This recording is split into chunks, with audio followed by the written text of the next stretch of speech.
This 5G internet.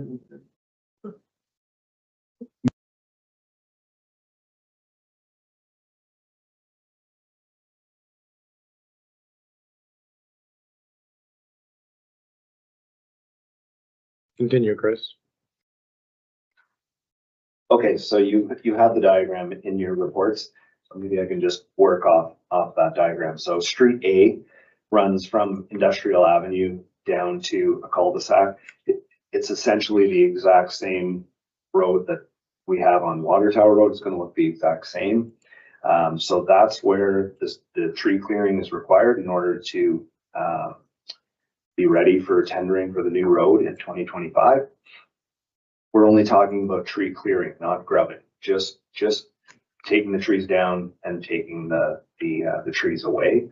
The grubbing will be done through budget approval as part of the road reconstruction if it's approved. But the one item that I wanted to ensure that I mentioned as part of this report that wasn't in there is we also have to clear the trees on Street B, even though that road will not be constructed. And the reason for that is we need to extend the water main from the end of Water Tower Road over to Street A, and then the water main goes up and hooks onto Industrial Avenue. And the reason behind that is you want your water main to be looped. Industry standards is you try the best as you can to avoid dead ends in your water main system. So that will effectively loop the water main through the industrial park, and then that water main will be in place for whenever Street B is developed in the future.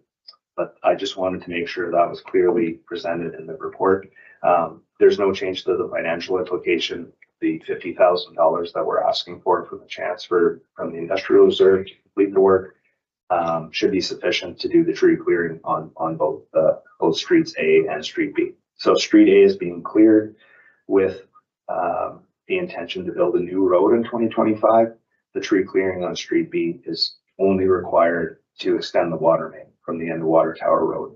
Okay, just so that's clear for everybody.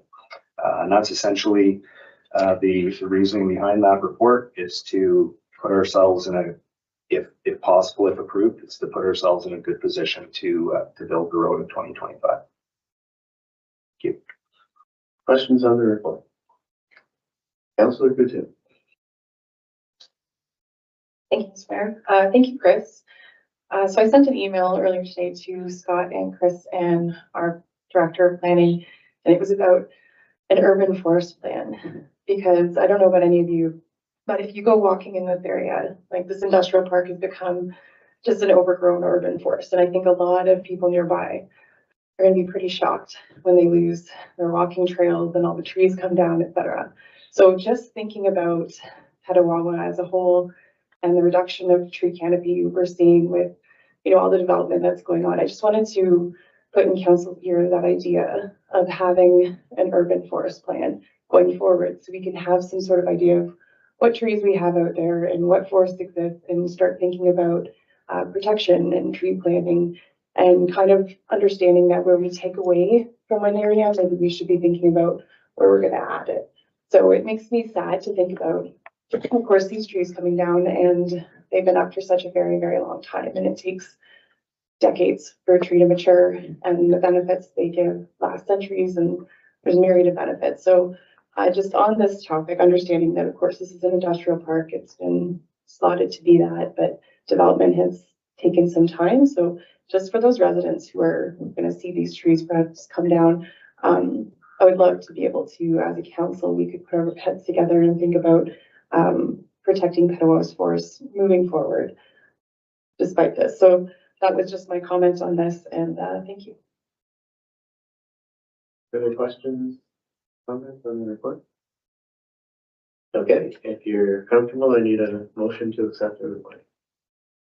Moved by Councillor Driscoll, seconded by Councillor Roots. The council approves the transfer of $50,000 from the industrial reserve to cover the cost of tree removal as a first step in the process of constructing a new road within the industrial park. I'll call for the vote. All in favor? It's carried. Thanks, Chris. Thanks, everyone. Nothing for general matters. There's no closed meeting. I need a motion to adjourn. Moved by Councillor Coutu, seconded by Councillor Driscoll, that the meeting be adjourned at the call of the mayor. I'll call for the vote. All in favor? It's carried.